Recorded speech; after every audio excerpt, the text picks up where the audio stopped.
This thing was released in 2008. And this was only released about a year or so ago. Surely it can't be that much better than a vintage-ass unit. Let's find out.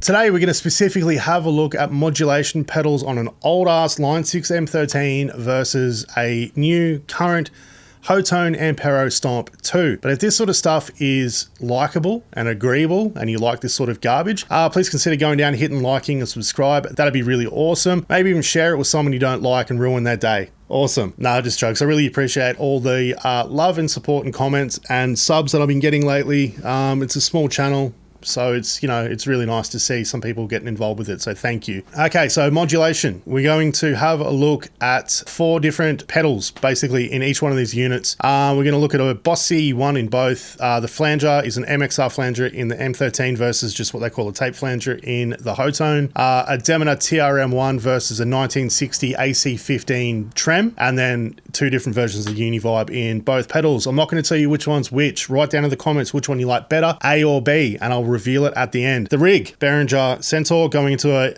a Vox AC30 in a Tone X1, stereo out into my interface, so if the effects are in stereo, you'll hear it in stereo, so put some damn headphones on, you'll fucking hear it. But without further ado, let's go and have a listen to this stuff. Let's go!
All right, legends, that was a whole bunch of modulation. What do you think? Which one do you think sounded better? I'll let you know in a second which one was which. The Hotone was, drumroll, A. Cool, eh?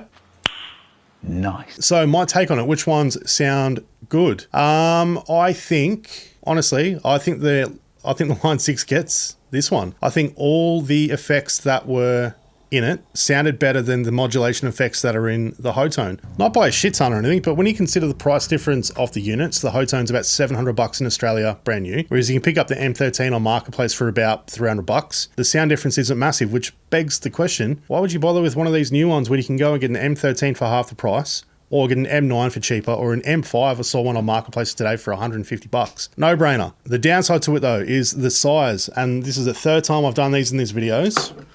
The size difference, it is massive. This thing takes a dedicated 2000 milliamp wall wart to power it, where this can be powered off my Strymon Ohio with a 500 milliamp out. And that's why it lives on my pedal board. The sounds may not be the best of the best, but they work, and it is an easy unit to run and operate. So that brings us to the close of this little 3-part mini series of, you know, comparing an old multi-effects versus a new one. I haven't done the filter stuff or pitch stuff or any of the drive pedals. If that is something you guys want to see, let me know and I'll do those videos as well. But I think it's been a really interesting comparison between the two units. Like the Line 6 holds up really goddamn well. It is an old as hell unit. It is affordable. It is massive. It weighs a ton, but it lives in the studio and I patch it in when I need to have like a one-off effect that I don't have a stomp box for. And for that, it is freaking indispensable. If you want to get something similar and put it on your pedal board, M5, M9, they're brilliant and they're cheap. But anyway, that's enough garbage out of me. I'm going to head off now before my camera overheats again, and I will see you in the next one. Stay classy.